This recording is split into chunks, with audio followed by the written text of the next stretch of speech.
leaving the Capitol for the day. The Senate State Affairs Committee hearing is still going on. They talked about the implementation of election laws, election security, and election timelines, and whether they need to make any tweaks to improve that.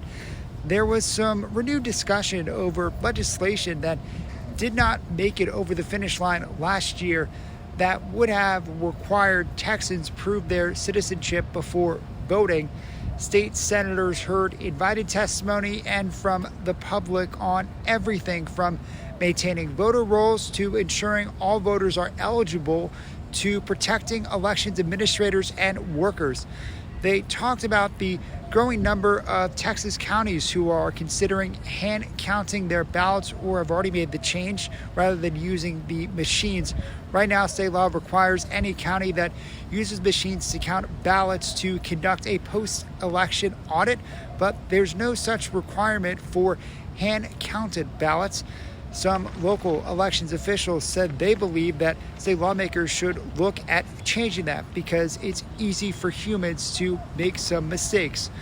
A good portion of time was spent on issues with the state's voter registration system. Since the state's software was overhauled last July, there have been a litany of problems with it. All but 15 of the state's 254 counties rely on that state system called TEAM to plan elections and maintain their voter rolls.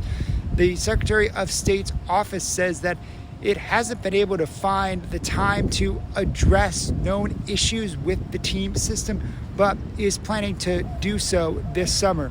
Senators also discussed ways to crack down on abortion pills that are shipped in Texas.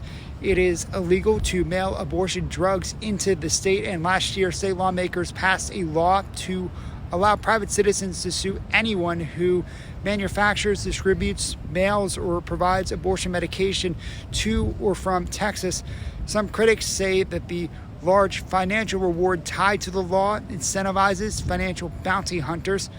The testimony that senators heard today will help them as they now draft bills for the next legislative session, which starts in January 2027.